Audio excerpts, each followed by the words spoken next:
Welcome to HFNN News. I'm Chris Murray. I'm Austin Thompson. And today we bring you a very special program that is only exclusive to HFNN viewers. Austin, tell me about it. Well, the novel, The Adventures of Huckleberry Finn. Fantastic. You know, a real classic. I read that back in high school. Back in high school. You know, I did too. Maybe in Miss Villato's class you might have read it. I think so. Great English teacher. Well, anyway, back to Huckleberry Finn. You love him. You know about him. We all know it because of the novelist, Mark Twain. Mark Twain. Well, really, what do we know about him as a person, a human, his thoughts? We know his story, but we never heard from him. Well, today, everybody, an HF Double N special, we have the one, the only, Huckleberry Finn himself. Huck, how you doing this morning? I'm doing very well, Austin. How you doing? How you doing, Huck? How's everything? I'm good. Pleasure to have you here. Thank you very much. All right, well, let's get right to Right this. to the business. Well, first off, we read in the novel, The Adventures of Huckleberry Finn, that you live in the beginning with Widow Douglas and Miss Watson. How is life with that? It wasn't really for me. They attempted to civilize me a lot. They wanted me to behave very well. They wanted me to go to church, learn to be a man of God. And having basically grown up without a father, it just wasn't for me. I prefer to have freedom. I'm not really interested in learning about religion. Some of the ideas seemed hypocritical, so it just really wasn't for me. The widow and Miss Watson were very nice people, don't get me wrong, Of course. and they were very kind, but Yeah, of course. it just wasn't for me whatsoever. That's true. Okay. Now, moving on, thank you for your heartfelt answer. Moving on to your early childhood. Now, we all know, all the readers know, that you didn't have the best childhood in the world. Of course. Nor was it parallel to other children growing up in that day of age. So, tell me about how you felt when you saw other kids. Were you able to keep up with them in their studies and their intelligence, as well as just their social life? Did you have the same kind of life as they had growing up in the social and intelligence aspect? Well, if you're asking about school, Yes. I don't really do school. I don't need school. Right. Oh, I do what's good for Huckleberry Finn, and Right. only what's good for Huckleberry Okay. Finn. Of course. Of course. As for socializing, I've never had a problem with that. I make friends easily, and basically I can go wherever I want. That's one of the few benefits to not really having any structure in your life is you can go wherever you want to do and basically do whatever you want to do. Exactly. Now we know you were close with Tom. Tom is one of your Yeah. best friends, and Of course. right. So that's a very interesting answer, and Yeah. it's good to see that you're still able to get right up and do things, same as other kids, Yeah. although you weren't have any formal upbringing. Yes. Of course. Now, moving on to a more serious note, your entrapment in the cabin, when Yes. your father trapped you in there. Tell me about how that was. It must have been very tough. As It a was child. really nerve-wracking, and especially when he would get drunk, I would fear for my life.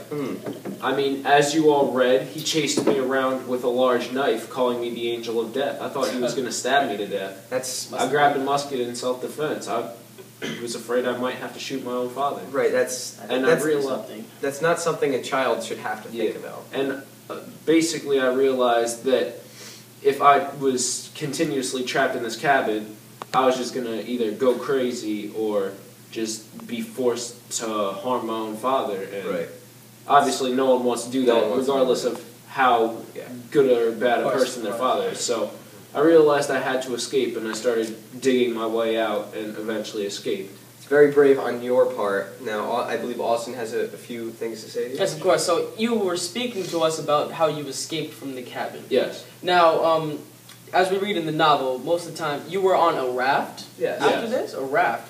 Okay, so how was this life on the raft? Was it dangerous? Was it hard? How did you enjoy it? I mean, I felt very free on there. Being an adventurous person, and I was with Jim, who over the course of the novel, as you all saw, I grew very close to. He's a dear friend.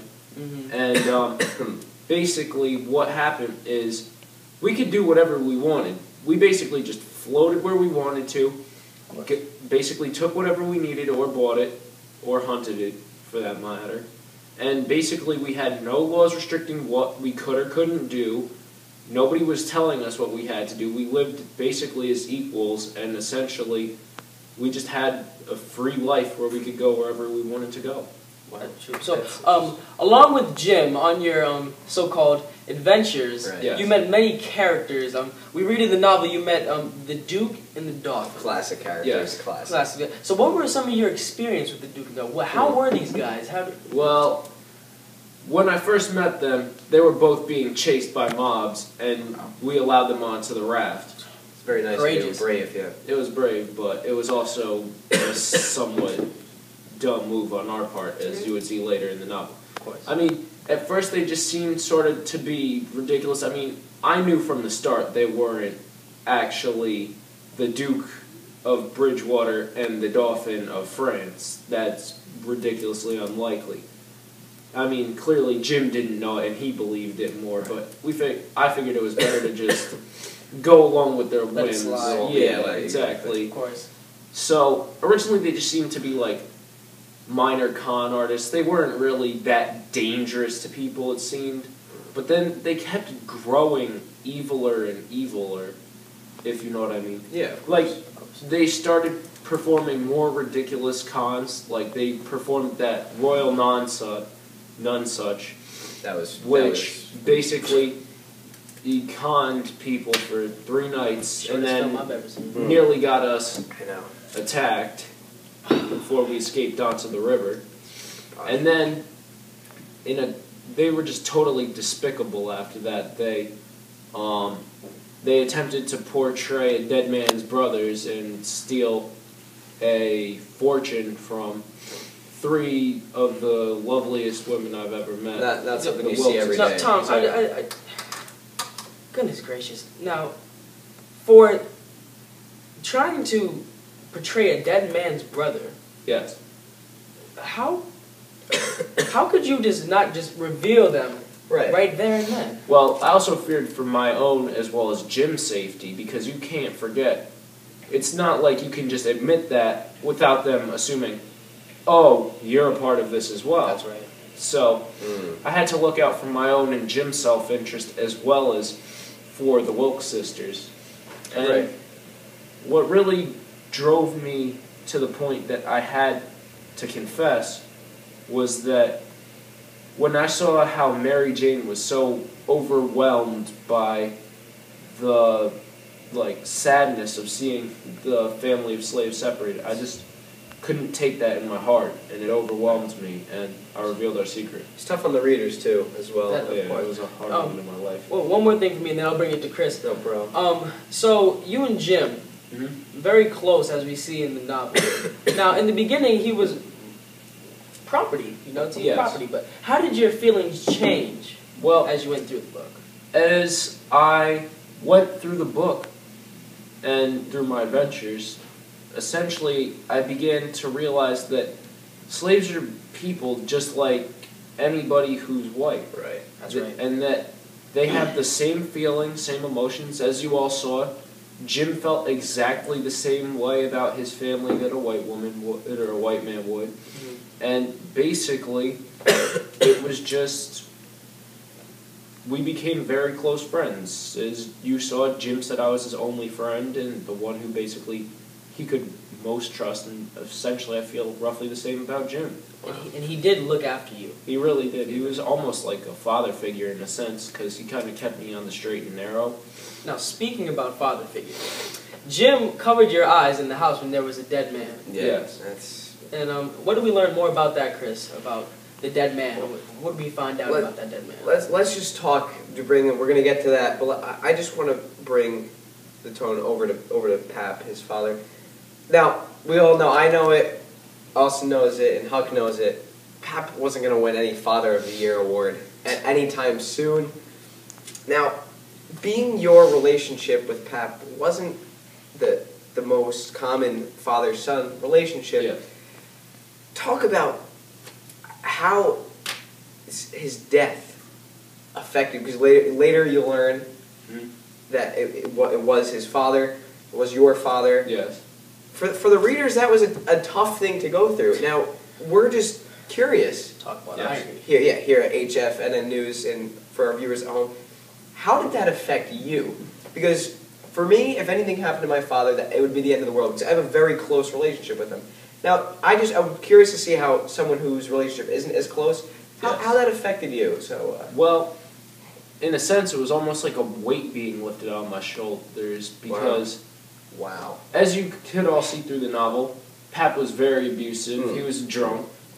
As I most said, of the time. Yeah, basically all he really did to me was get money to go get drunk and then beat me. So it was basically a good feeling because I was freed. But obviously, anytime you lose a family member, you are a little saddened, but generally it was just a feeling of relief. Right. Because I no longer had to fear abuse or for my life or for threats or extortion. So wow, generally it was a feeling of relief and freedom. Well, listen, we're all glad that you don't have to worry anymore. There's there's no one coming after you. That's your own flesh and blood. That's just it's harrowing. Yes, but as for saying that, since that weight was lifted off of you and you had time to pretty much do your own thing with life nowadays. Yes. What exactly are your plans for the future? My plans for the future? Well, as you saw, Tom's aunt adopted me, but as I've heard, she's going to attempt to civilize me, so I'm planning on heading to the Oklahoma territory because there I can have as many adventures as I want and live my life the way I plan to. Start new and exactly. It's a fresh start. You meet new people. And generally, it's just a new adventure. Wow. It's a new frontier. Maybe Mark will come up with a new book. Maybe we'll be seeing about that in the future. Maybe. All right. Maybe. Just maybe. Huckleberry, it has been a fantastic time interviewing you. Thank you. Thank you, of course. So, coming up in the 9 o'clock hour, we're going to have some HFNN news. We have some breaking news just coming in from the newsroom, but we're going to break to commercial, get that all situated. We'll see you in the 9 o'clock hour. Thank you. And with that, I'm Chris Murray. I'm Austin Thompson. That's the news. Do you shoot like this? Come on! Come on! Come on! What do I do?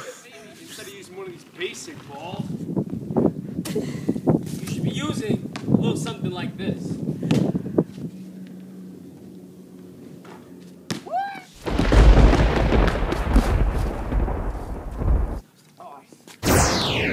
one of these. Michael? Larry? That's right. That's right. Nothing but that all day, every day. That's what we got from the outside. Spalding, the ball I could trust.